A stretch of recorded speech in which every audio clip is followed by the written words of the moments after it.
नमस्कार, बहुत बहुत स्वागत है आपका। इंडिया न्यूज देख रहे हैं आप, मैं आपके साथ अर्पिता सिंह। खबरों की शुरुआत करेंगे, रुख करेंगे बड़ी खबर जहां बांग्लादेश में आईएसआई की सक्रियता पर बड़े सवाल खड़े हो रहे हैं। 3 महीने में अल्पसंख्यकों पर 133 हमले किए गए। ऐसे में हिंदू, बौद्ध, ईसाई समुदाय निशाने पर है। ढाका की चुप्पी ने चिंता लगातार बढ़ा दी है। कट्टरपंथी नेटवर्क और फंडिंग पर शक भी लगातार बढ़ता जा रहा है। भारत के खिलाफ नए मोर्चे की आशंका भी जताई जा रही है। ऐसे में बांग्लादेश में लगातार बढ़ रही सांप्रदायिक हिंसा अब केवल कानून व्यवस्था का मामला नहीं रह गई, बल्कि इसको लेकर अब कट्टरपंथी नेटवर्क और फंडिंग पर भी शक साफ झलक रहा है। बल्कि इसके तार पाकिस्तान से भी जुड़े होने के शक जताए जा रहे हैं। ऐसे में पाकिस्तान की खुफिया एजेंसी आईएसआई से जुड़े होने के आरोप लग रहे हैं। साल 2026 के शुरुआती 3 महीनों में अल्पसंख्यकों के खिलाफ 133 हमलों ने पूरे दक्षिण एशियाई की सुरक्षा चिंताओं को बढ़ा दिया है। हिंदू, बौद्ध और ईसाई समुदाय पर हो रहे हमलों को लेकर बांग्लादेश के सुरक्षा एक्सपर्ट्स और विश्लेषक दबी जुबान में आईएसआई की भूमिका की चर्चा कर रहे हैं। आरोप है कि पाकिस्तान समर्थित नेटवर्क फंडिंग, दुष्प्रचार और कट्टरपंथी संगठनों के जरिए बांग्लादेश में कृत्रिम अराजकता फैलाने की कोशिश कर रहे हैं। यही वजह है कि छोटी घटनाएं अचानक बड़े सांप्रदायिक दंगों में बदल रही हैं। रिपोर्ट्स के मुताबिक पाकिस्तान और बांग्लादेश के बीच खुफिया सूचनाएं साझा करने की तैयारी भी चल रही है, जिससे चिंता और ज्यादा बढ़ गई है। विश्लेषकों का मानना है कि भारत के पूर्वी मोर्चे पर दबाव बढ़ने के लिए और बढ़ाने के लिए बांग्लादेश को अस्थिर करने की रणनीति अपनाई जा रही है। बांग्लादेश की 4000 किलोमीटर से ज्यादा लंबी सीमा भारत से लगती है और बंगाल की खाड़ी तक इसकी रणनीतिक पहुंच इसे बेहद अहम बनाती है।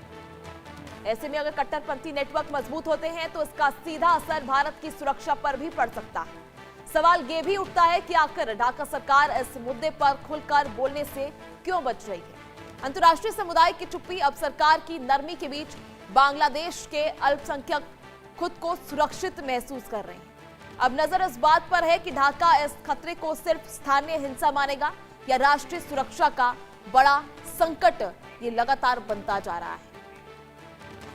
ऐसे में आपको बता दें कि हिंदू, बौद्ध, ईसाई समुदाय निशाने पर है।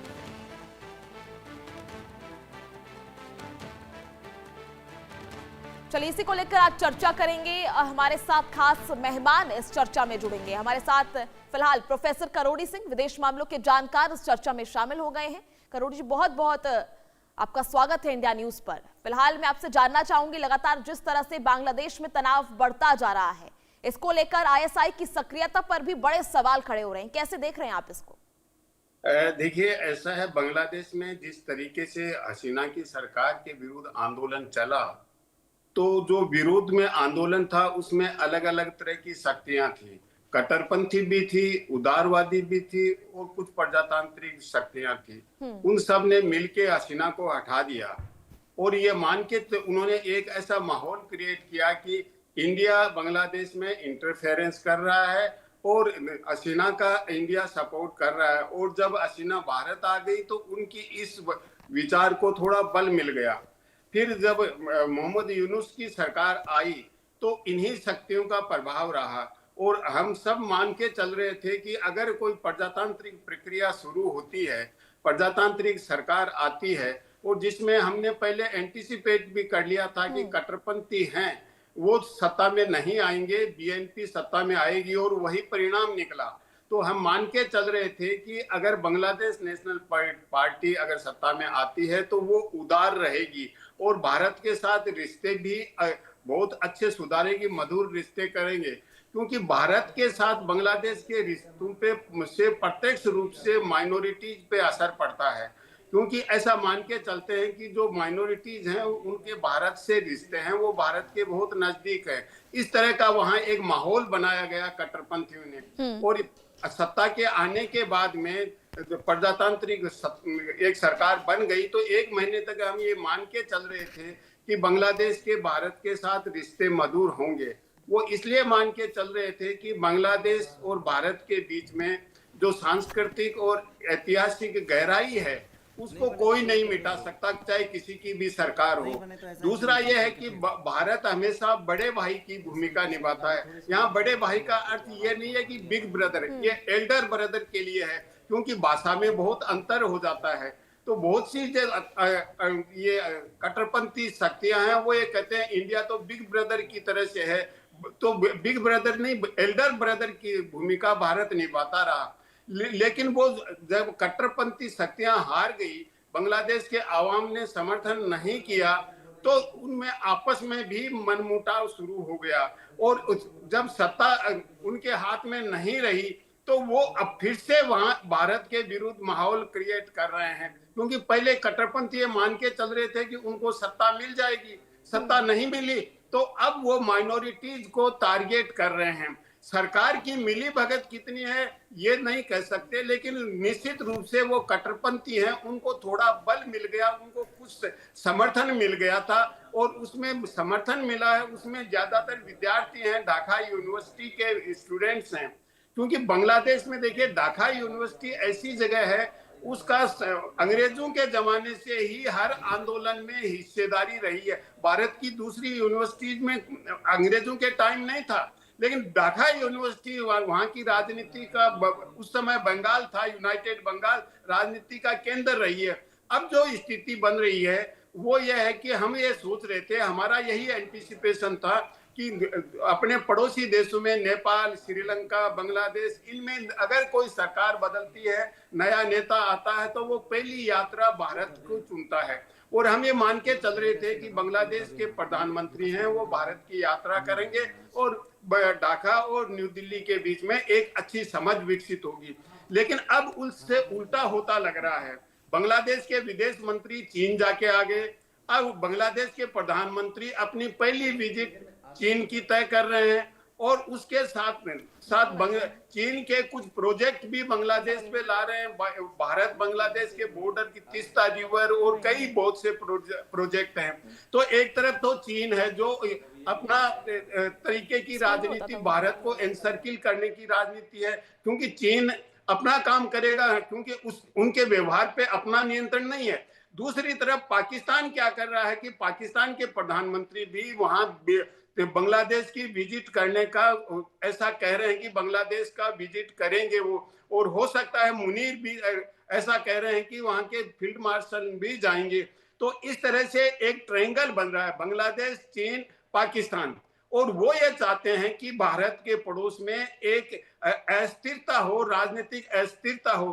क्योंकि जब माइनॉरिटीज पे अत्याचार होता है तो बांग्लादेश में आंदोलन चलेंगे, लोग प्रोटेस्ट करेंगे तो राजनीतिक अस्थायित्व होगा तो उनको और ज्यादा गहराई मिलेगी, और चीन और पाकिस्तान को, भारत के लिए वो और ज्यादा खतरनाक हो जाता है। क्योंकि भारत का नॉर्थ ईस्ट है, उसमें एक तरफ चीन है, एक तरफ म्यांमार है, दूसरी तरफ बांग्लादेश है, और ये तीनों से घिरा हुआ है हमारा नॉर्थ ईस्ट।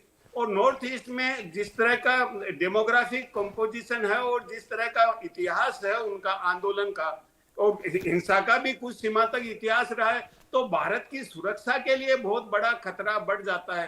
क्योंकि म्यांमार में तो ऑलरेडी सैन्य शासन है और चीन अपने इरादे रखता है, तो बांग्लादेश को साथ लेके वो ये चाहते हैं कि भारत को पे दबाव बनाया जाए। तो इसमें केवल ये माइनॉरिटीज पे अत्याचार तक सीमित नहीं है, इसमें बहुत ही गहरी राजनीति है, राजनीतिक हित है अलग अलग शक्तियों के। तो वो ये भारत पे दबाव बनाना चाहते हैं। अब इसको कूटनीतिक तरीके से कैसे साइडलाइन किया जाए और कैसे पैसिफाई किया जाए, ये बांग्लादेश की सरकार और भारत की सरकार की कूटनीति पे निर्भर करता है।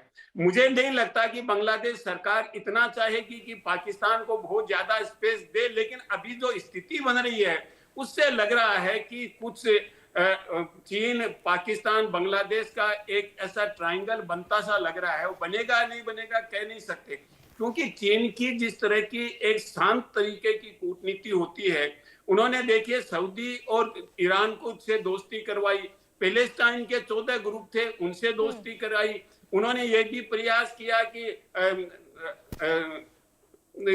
जो पाकिस्तान और अफगानिस्तान से दोस्ती करवाने का प्रयास किया, पाकिस्तान अफगानिस्तान के नेताओं को चीन बुला चुके थे।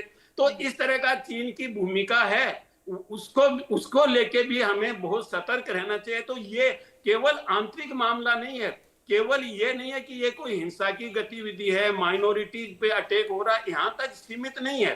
तो इसको व्यापक संदर्भ में देख के हमारी कूटनीति का हमें मंथन करना चाहिए कि किस तरीके से बांग्लादेश सरकार को कन्विंस किया जा सकता है कि आप एक तो देखिए जो विदेशी हित हैं वो न बांग्लादेश के हित में है, उनका इन्वॉल्वमेंट होना न भारत के हित में है, दोनों देशों के हित में नहीं है। दूसरा यह है कि माइनॉरिटीज पे जो अत्याचार हो रहे हैं उन पे नियंत्रण किया जाए, क्योंकि ये बांग्लादेश में राजनीतिक अस्थायित्व लाना चाहते हैं। भारत का तो नुकसान है ही, और स्वाभाविक रूप से अल्पसंख्यक में ज्यादातर हिंदू हैं, तो वो हिंदुस्तान की तरफ एक अपना नजर रखते हैं कि भाई हिंदुस्तान तो हमें मदद करेगा कूटनीतिक दृष्टि से। वो ये नहीं सोचते कि भाई हिंदुस्तान कोई वहां हस्तक्षेप करे, अपनी सेना भेजे, ऐसा नहीं है। वो ये चाहते हैं कि हमारे ऊपर अत्याचार हो रहे हैं तो भारत एक शांतिपूर्ण तरीके से, कूटनीतिक तरीके से हमारे पे अत्याचार हो रहे हैं उनको रोकने का प्रयास करे। तो मुझे लगता है कि जो ये शक्तियां हैं जो कट्टरपंथी वो कर रहे हैं यह, और बांग्लादेश की सरकार उन पे नियंत्रण नहीं कर पा रही है, और उसके कुछ अंतर्राष्ट्रीय कारण भी हैं, कुछ घरेलू कारण भी हैं। जी